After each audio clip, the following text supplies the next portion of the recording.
What's going on, guys and gals of YouTube? It's Anthony of the Primal Crew, and I'm here today with something very, very different than what I've done in the past. We are embarking on a new journey in a little podcast I'd like to call the Gear Grind. I'm not sure if this is going to have art yet. I have a buddy of mine. She's working on a piece for this specific project. Don't know when that's going to go up.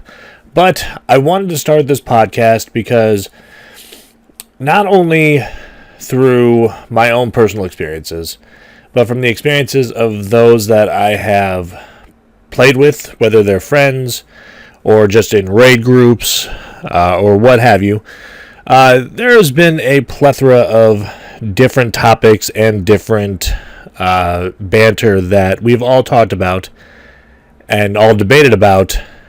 And I felt like this would be the perfect time to talk about some of those topics.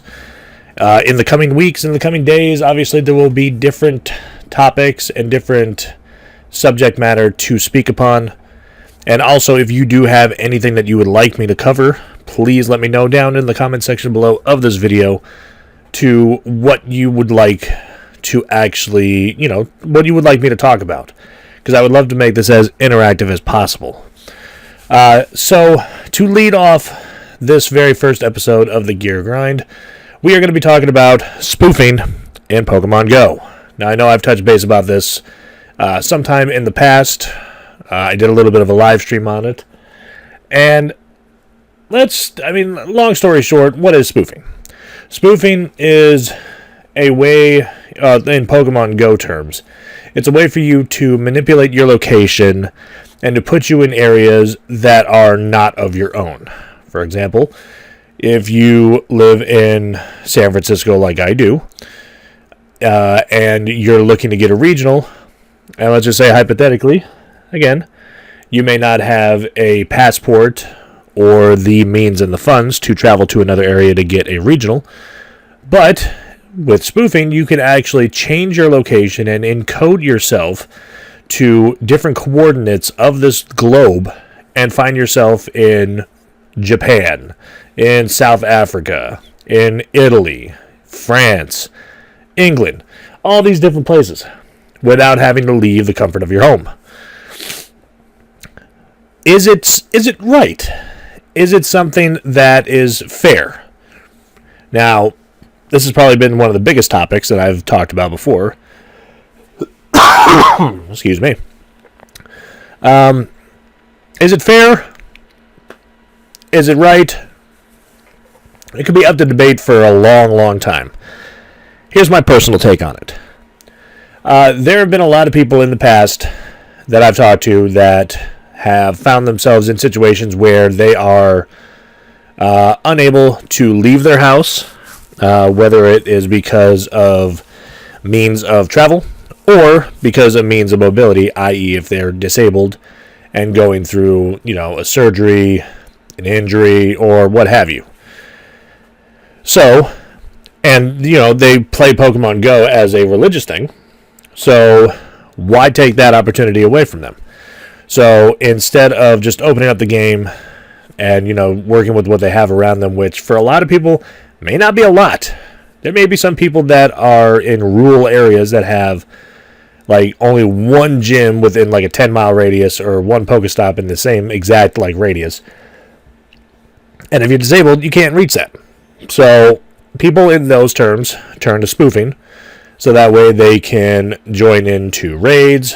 They can go with some community day events, raid day events, what have you. And it's their way of staying connected with the Pokemon Go community. And in those terms, I don't see an issue with it. I personally don't see an issue with somebody who, is not able to walk, but still has the passion and the, drive to play the game. Is it fair? That's up for debate. But in terms of, that kind of situation, I don't see an issue with it. As long as when you're back up on your feet, you completely ditch it and you go back to what you were originally doing with it, which is going out, walking around, and interacting with people. Now they're the ones that choose to be spoofers.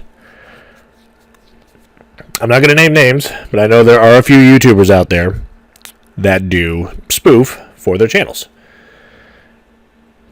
Those are probably the types of spoofers that I don't necessarily agree with. Why don't I agree with this? Let me tell you why. Because if you're somebody that chooses to spoof, and you literally put yourself all around the globe, you could be in somewhere, again, I'll use San Francisco as an example. San Francisco is a very, very popular spot.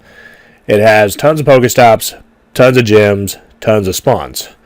But if you're one that wants regionals, but do not choose to travel to those areas, and you decide to change your location, encode it to somewhere overseas, then, okay, that's one thing.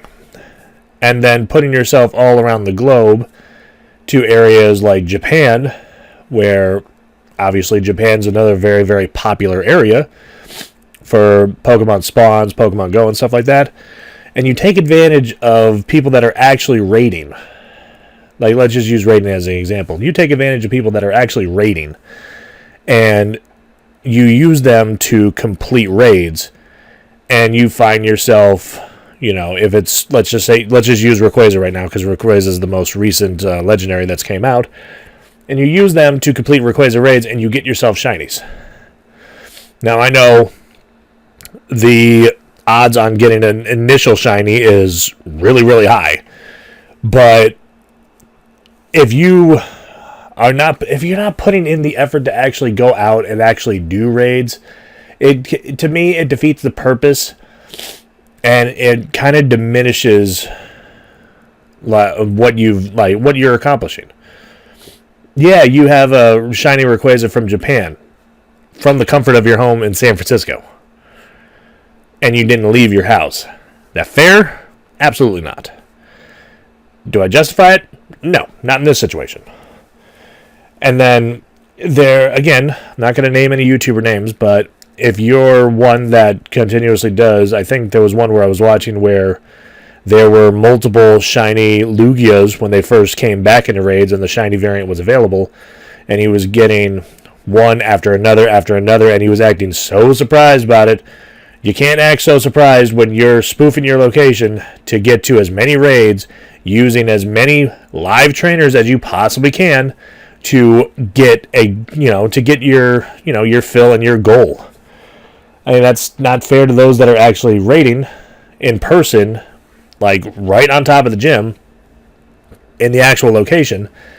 You're taking away a shiny from one of them. That's just my take. I don't know how anybody else feels about that. You can let me know in the comment section down below if you agree with that, if you disagree, if you want to argue that point. Please, I leave an open forum to this, to anybody that wants to have any kind of open dialogue about it. I am more than willing to. Now, let me talk about those that utilize spoofers. Utilizing a spoofer pretty much means that you are in a live location, and I will continuously use downtown San Francisco as an example, to your advantage to help you complete raids.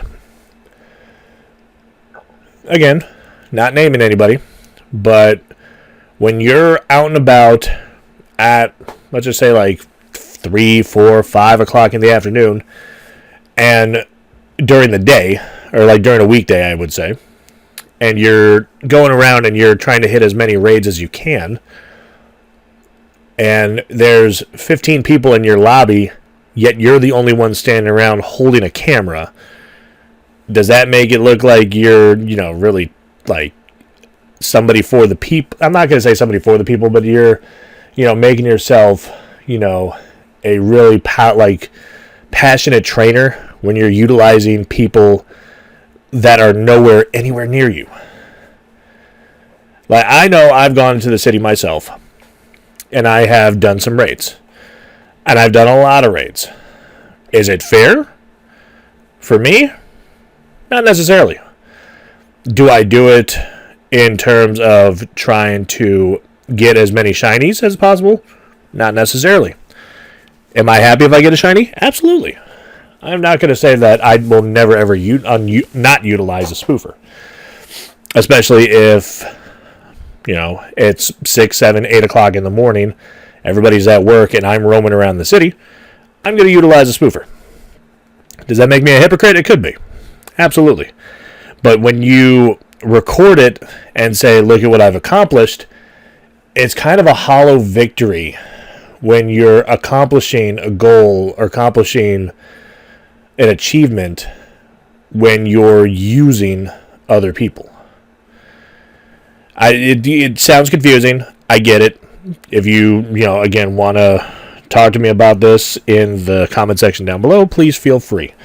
But I feel that if you're a Pokemon-themed YouTuber and you're utilizing like nothing but spoofers to complete as many legendary raids as you possibly can, and then you're coming out with like 6, 7, 8 shiny legendaries from those raids, doesn't make you any better than the spoofers itself. Now, again, like I said, does that make me a hypocrite because I use spoofers as well? Sure. If you want to look at it from that standpoint, that's fine. Am I recording every single time that I'm going down there? No. Am I trying to make content out of it so that way, I can boost my subscriber count, my viewer count, or anything like that? No. Have I done it in the past? Only when it's been like a community day and there's a bunch of people around. I don't find myself wanting to go to downtown San Francisco to record Pokemon Go because of that fact. I am not going to go into the city at 7 o'clock in the morning to go about and do as many let's just say level 4 and level 5 raids, because those are the ones where you need multiple people. Levels 1 through 3 you could probably do by yourself. Levels 4 through 5 you need at least a couple people.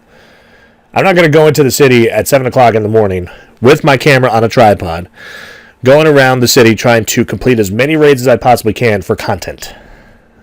That's not the goal. So, again, am I hypocritical about it? It can be seen that way. Is it wrong for people to take advantage of spoofers for, I don't even want to say a financial goal, but for a popularity goal? That's your opinion. And mine? Yeah, I would think so.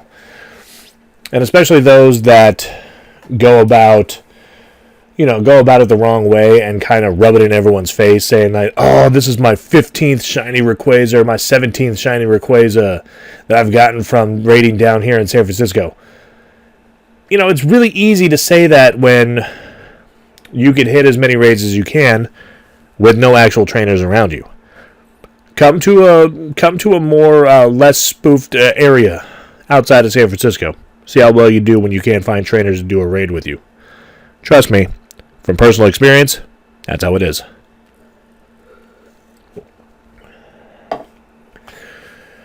So, my final thoughts on spoofing.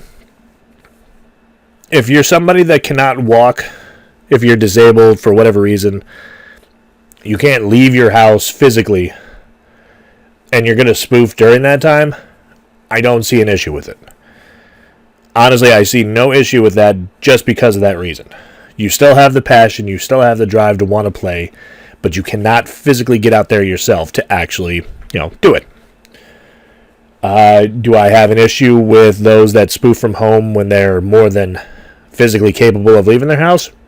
Absolutely, I have a problem with that. I think it cheats the game. I think it cheats other people around you, especially when you can jump from place to place. And another example. As of this recording right now, there is an event over in Washington, D.C. for 3 days because of Pokemon Worlds, where, there are fossils that are spawning. fossil Pokemon. Kabuto, Ammonite, Anorith, Shieldon, Cranidos, all those. They're all spawning right now just around the DC area because of Worlds. I know there are a lot of spoofers that are in that area right now that are taking full advantage of that and that have actually live streamed about it recently. It's like, really? Like, if you're that desperate to get yourself, a shiny Kabuto, a shiny Ammonite, a shiny Anorith, like, just trade somebody. Like, I don't know. Again, I could be going around in circles with this. But that's my personal opinion on spoofing. So, again, if you have a difference of opinion, please find me in the comment section down below. I read the comments all the time. I respond to them as much as I can. Please, give me your feedback. On to my next topic. Shiny Pokemon in PokemonGo. I believe it was last year or the year before. I think it was 2 years ago. When they really started to... I could be wrong on the dates. When they really started to give us an influx of shinies in PokemonGo. The very first shiny being Magikarp. There was no event. There was no... there was a little bit of notice about it in-game. Otherwise, you'd have to look on Twitter or look for the other PokemonGo YouTubers to make that announcement to say that the shiny Magikarp is live and in PokemonGo.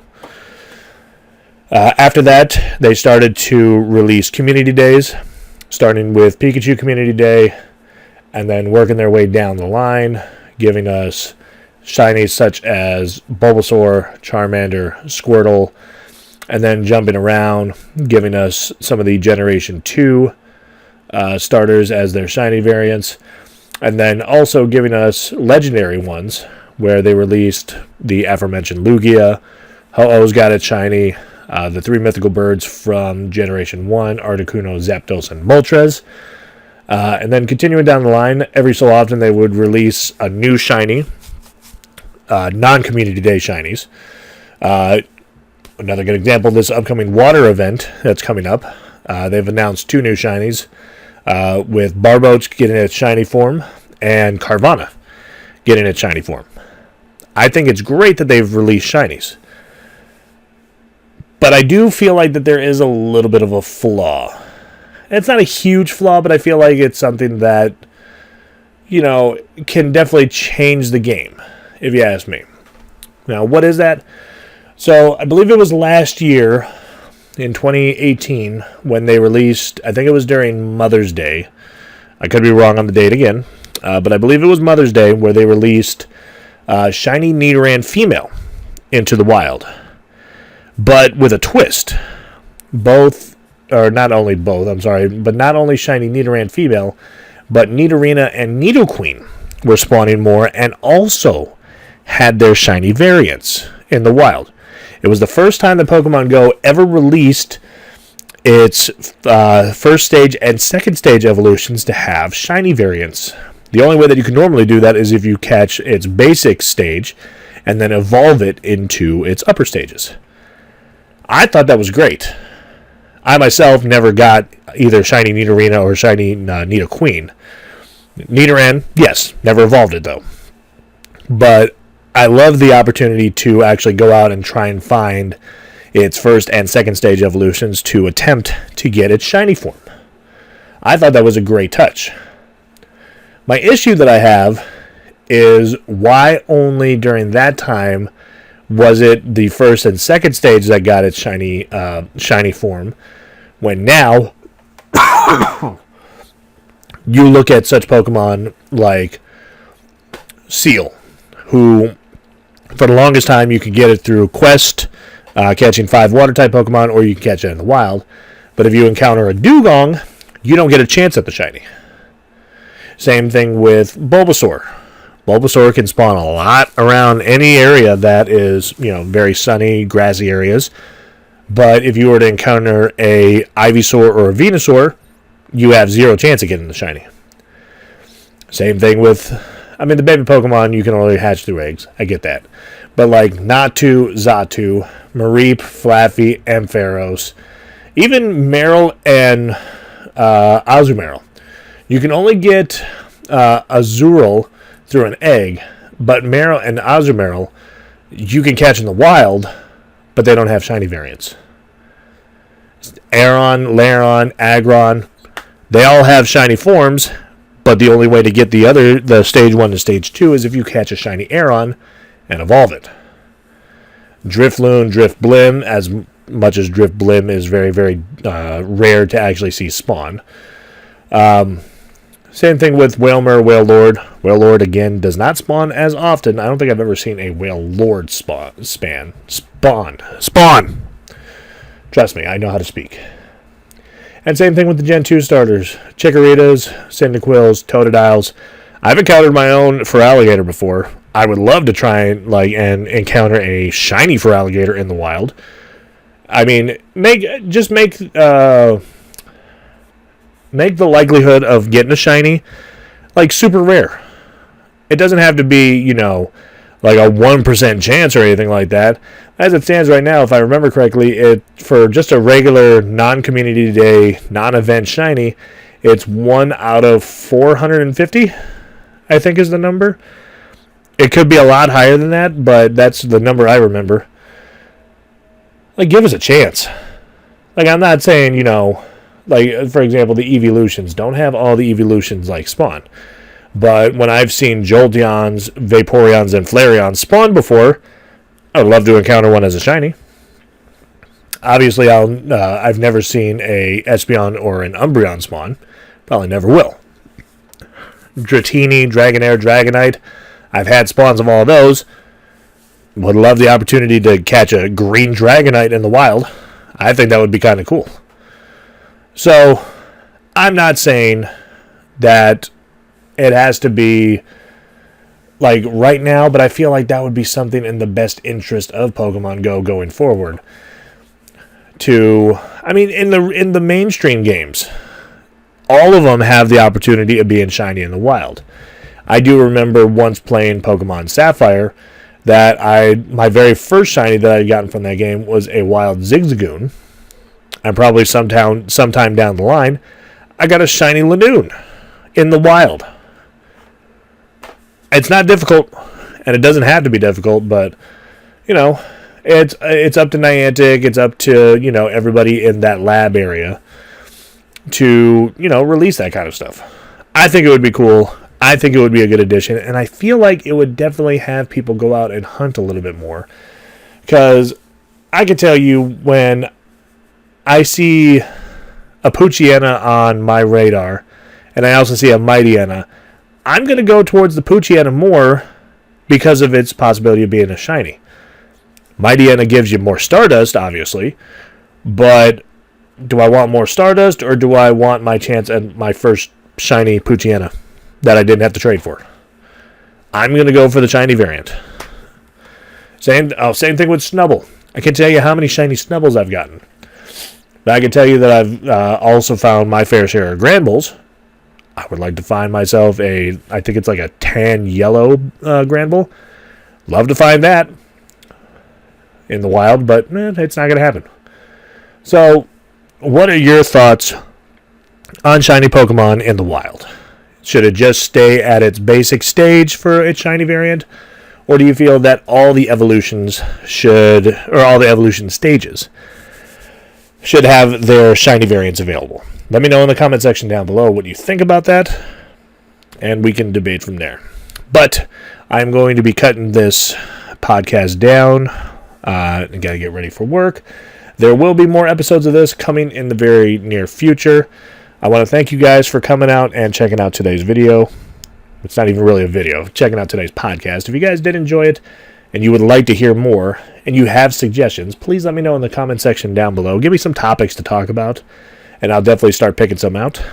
And if you do enjoy this channel for its podcast and for its other content, don't forget to drop a subscription down below as well, showing your support for this channel. And, don't forget to drop a like. Likes always do a lot for us content creators going forward. But I'm going to get up out of here. Thank you guys again for coming out and checking out today's podcast and checking out the channel. I've been Anthony.